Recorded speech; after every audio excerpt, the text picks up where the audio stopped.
The Oriental Institute in Chicago holds over 350,000 objects from the ancient Near East. Most have never been fully studied. A significant portion have never been translated at all. They sit in climate-controlled drawers with catalog numbers attached, waiting for a researcher with the right specialization and enough time.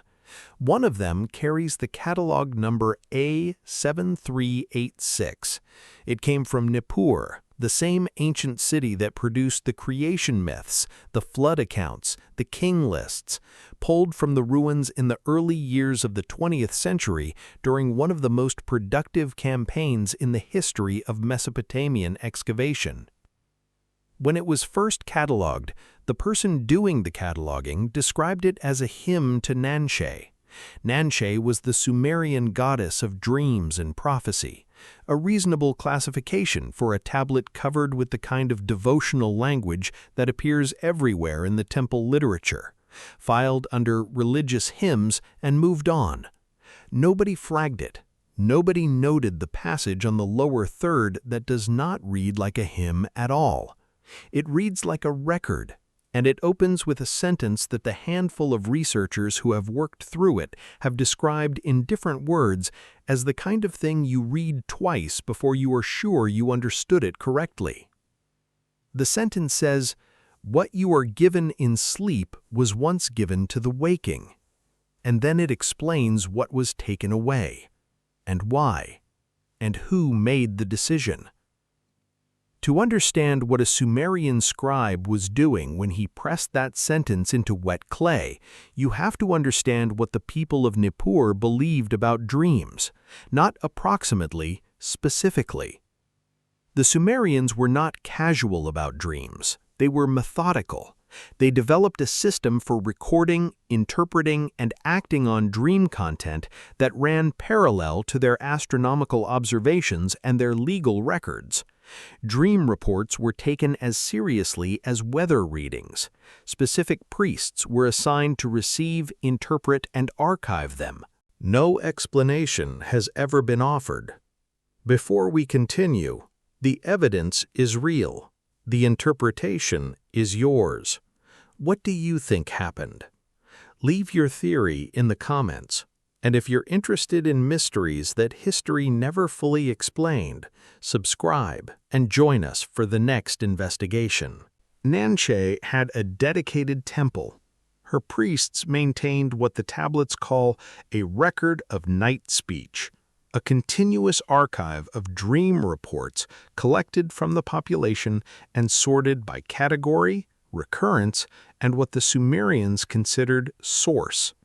Because the Sumerians believed dreams came from different places. Some came from the body, the restless humors of the flesh. Some came from the gods, sent with intention. And some, according to the oldest strata of the dream literature, came from somewhere else entirely, a source the earliest texts do not name directly, a source they describe only as the one that was before the others. Tablet A7386 is about that third source. It is a record of what that source was before it became something people only accessed in sleep. And it is about the moment the access was changed.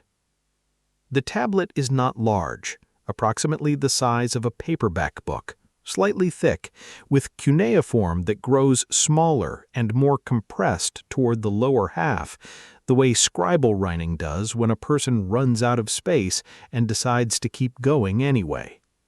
The upper portion is the hymn it was originally classified as, standard devotional language addressed to Nanshe, the kind of text that appears in dozens of other tablets from the same excavation. Then the register shifts, the vocabulary shifts, the formality drops. The scribe is no longer writing in the elevated literary style of temple hymns. He is writing the way someone writes when they are trying to be precise, when they are trying to be useful to a reader they will never meet. A postgraduate researcher on a cataloging fellowship was the person who noticed it. She flagged it in 2004, wrote a short note saying the lower portion did not match its classification. The note was filed. In 2011, a specialist in late Sumerian religious texts came across the flag and spent 3 days working through the lower passage.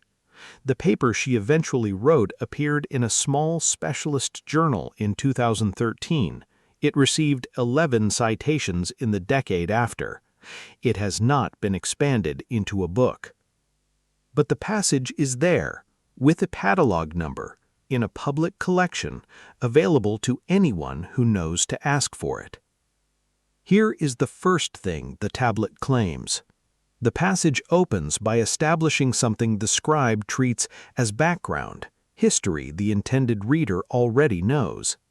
He writes that the receiving of what he calls the deep pattern was, in the time before the counting, available to all people at all hours. The deep pattern. That is the translation the 2013 paper settles on for a compound Sumerian term that does not appear in the standard hymn literature. It appears in this tablet and in fragments from several other sites that have never been cross-referenced against each other, partly because they do not fit easily into existing categories. The deep pattern, the thing the scribe says people could once receive while they were awake. The second passage begins to explain what this means, and this is where the tablet starts saying things that are not supposed to be there. The scribe describes the receiving as a perceptual state, a condition of awareness in which the ordinary categories of the world become temporarily transparent, not invisible, transparent, as if the categories were a window you had always been looking at rather than through, and for a moment you could see through them. He describes it without metaphysical decoration. He says it was a condition in which people understood things they otherwise could not access. And then, he says, the Anunnaki removed it. Not from one person, not gradually, from everyone, simultaneously, by decree, implemented in what he describes as a single generation. One generation. Everyone born before it had the access. Everyone born after did not. That is the central claim of the tablet, and everything that follows is about what replaced it. The replacement is what the Sumerians called dreams. Let that settle before continuing. Not dreams in the metaphorical sense, the actual experience that happens in actually sleeping human beings. The tablet says that what people now experience in sleep is a reduced, filtered, distorted version of something they once had while fully awake. The scribe does not present it as a punitive deprivation. He presents it as a substitution with a rationale. The Anunnaki wanted humanity to have enough to remain oriented, enough to keep functioning, while not enough that people could use it for the purpose the older generation was using it. What were they using it for? The fourth passage answers that, and this is where the 2013 researcher underlined twice. No explanation has ever been offered. Before we continue, the evidence is real. The interpretation is yours. What do you think happened? Leave your theory in the comments. And if you're interested in mysteries that history never fully explained, subscribe and join us for the next investigation. The scribe writes that people with the waking access were using it to retrieve information from what he calls the held record, an archive, a store, something that existed independently of any individual human life. The information they were retrieving was the account of what they were, not who they were, what. The account of their own nature as a category of being. And the Anunnaki had specific reasons for not wanting humanity to have that account. He describes Enlil, lord of Nippur, making an argument in council. He says the humans of that age, using the waking access to continuously revisit the account of their own nature, had developed a settled certainty about what they were and what authority that gave them, that was making them, in the word the tablet uses, unmanageable. They knew what they were, and people who know what they are do not easily accept being told they are only what they are told. So the access was reduced. The council chose dreams as the replacement because dreams are imprecise enough that people would receive fragments of the pattern without receiving the whole account. They would feel its traces, but they would never be able to hold it clearly enough to act on it. The scribe uses a word in this passage the 2013 paper translates as noise in the signal. The deliberate introduction of distortion into a transmission to degrade its usefulness without eliminating its function.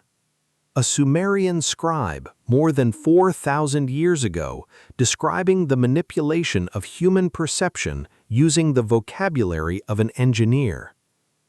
Here is where careful researchers will stop and say, this is mythology. The Sumerians wrote stories about why the world is imperfect, why humans feel incomplete, why knowledge seems perpetually just out of reach. Every ancient culture did this.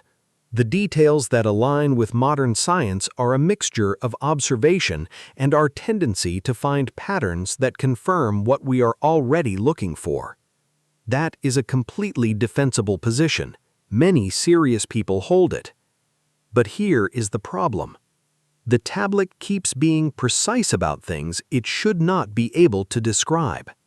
The scribe, when characterizing the waking state that was supposedly removed, describes it as a dissolution of the boundary between self and other, a temporary transparency of the categories that ordinarily keep individual awareness separate from what surrounds it. Modern neuroscience has a term for what the brain does when people reliably report that experience. The default mode network, the set of regions associated with self-referential thought, with the ongoing narrative of who you are, shows reduced activity. The distinction between self-relevant and other relevant processing becomes less clear. Information that ordinarily stays compartmentalized begins to integrate. This is not interpretation. It is what brain imaging shows when subjects describe the state the scribe is describing. It is reproducible under specific conditions. And the conditions the scribe lists in the 6th passage as the ones where the waking state briefly reasserts itself, despite the substitution, match those conditions almost exactly. He gives 4: the boundary between sleep and waking, states of extreme physical exhaustion, periods of sustained single-pointed attention on a single object, and the moment of acute mortal awareness. Those 4 conditions correspond to what modern neuroscience documents as the reliable triggers for hypnagogic phenomena, flow states, deep meditative absorption, and the perceptual effects reported in near-death experiences. The scribe describes those 4 conditions as the moments where the original signal leaks through the noise. You can call that coincidence. Ancient peoples reached altered states and wrote about them. None of this requires anything unusual. But the tablet is specific in ways that observation alone rarely produces. It is not describing the experience impressionistically. It is describing the conditions under which the experience reliably occurs. Conditions that match what a neurologist would give you if you ask them the same question today.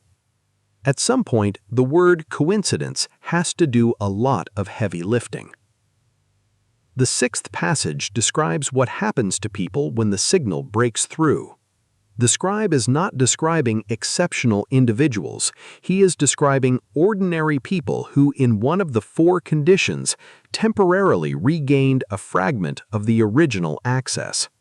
He says they feel that they have remembered something, not learned, remembered. something they already knew in some part of themselves not available to ordinary waking consciousness, that briefly surfaced and receded. He says they almost never retain it, that the memory dissolves with the speed of a dream, that the content becomes impossible to hold or communicate, that it leaves behind only the certainty that something was there and the inability to say what. If you have ever woken from a dream with the absolute conviction that it contained something essential and then watched it dissolve in the first minutes of waking into nothing you can name, the scribe is describing your experience. He is saying that experience is a trace, a remnant of something that was once available continuously, now available only briefly and imperfectly in the narrow windows where the interference weakens. The seventh passage is the most important thing in the document.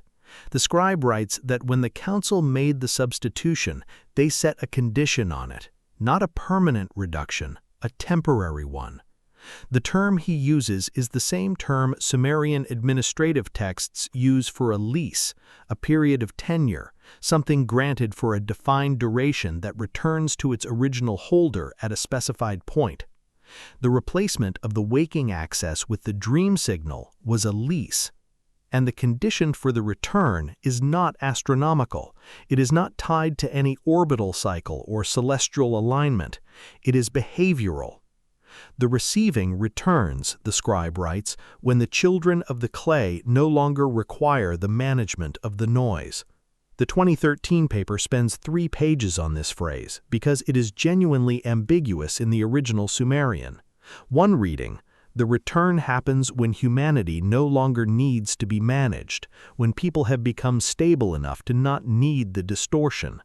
A second reading, which the researcher found more consistent with the grammar, is slightly different. It says the return happens when people no longer require the noise, when they have found the conditions under which the signal breaks through without interference, when they have figured out how to receive what was taken away without needing it to be formally returned. If the second reading is correct, the tablet is not a prophecy and not a schedule. It is instructions. The 8th passage is the one that lands somewhere personal, regardless of what you decide to believe about the frame around it. The scribe describes what people carried with them after the substitution. He uses a phrase the 2013 paper translates as echoes missing their source. He says the searching that characterizes human life, the persistent sense that what you have is not quite what you were looking for, that what you know is not quite what you needed to know, that there is something just outside the edge of what you can access, is the correct response of a receiving mechanism given a weaker signal than the one it was built for. The longing is not a defect, it is evidence. Whatever you decide this tablet is, that part was written by someone who understood people across 4,000 years of distance, and it describes something so consistent across human experience that you recognized it before he finished the sentence.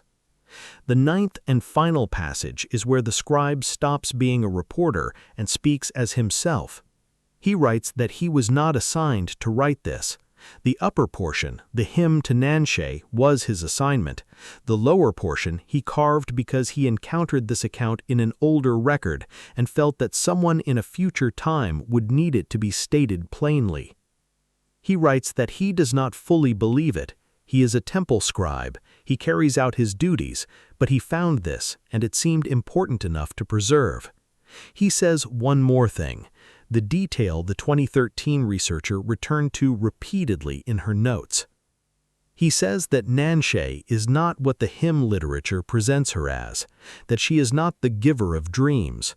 She is the keeper of what dreams are made from. The archive of night speech her priestesses maintain is not a collection of prophetic messages or divine communications. It is a collection of signal fragments, pieces of the deep pattern that broke through in sleeping minds and were caught and recorded before they could dissolve on waking. The priestesses of Nanshe were not interpreters. They were archivists. gathering fragments of something larger, hoping that if enough of them were collected and held together in one place, the shape of the whole might eventually become visible. And then the tablet ends. 2 readings. That is where this always comes down. The first, this is mythology. The Sumerians wrote elaborate accounts explaining why the world is imperfect, why humans feel incomplete. Tablet A7386 is a sophisticated version of no explanation has ever been offered. Before we continue, the evidence is real. The interpretation is yours. What do you think happened? Leave your theory in the comments. And if you're interested in mysteries that history never fully explained, subscribe and join us for the next investigation. That tradition. The details that align with modern neuroscience are acute observation and pattern seeking. The scribe was not recording a real event. That is a reasonable position. A lot of careful people hold it. But here is the second reading. What if the scribe was doing exactly what he said he was doing, copying from an older record, preserving an account of something that actually happened? A change to the conditions of human perception, described in terms that match what neuroscience now documents, because the description and the neuroscience are both pointing at the same real thing. If that reading is correct, then the tablet is not about Sumerian mythology at all.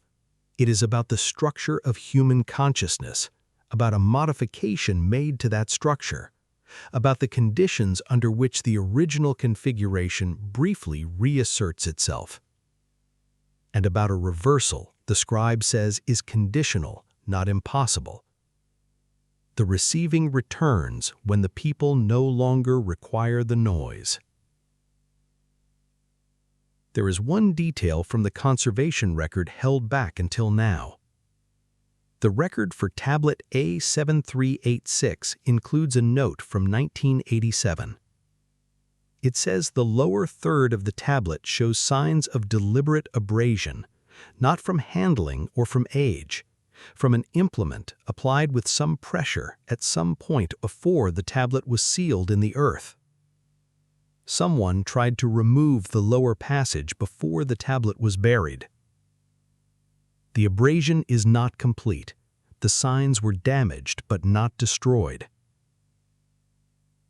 The 2013 researcher included this in a footnote.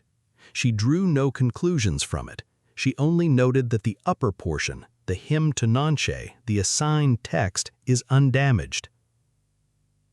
The lower passage, the record describes said he was not assigned to write, is the part someone tried to take away.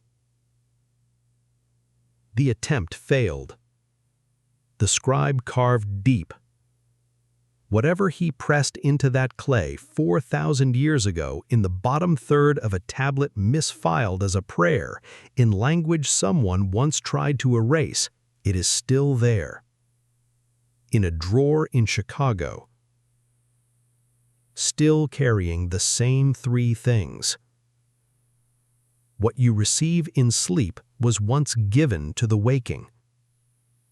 The giving back has conditions, and the conditions are not astronomical. They are human.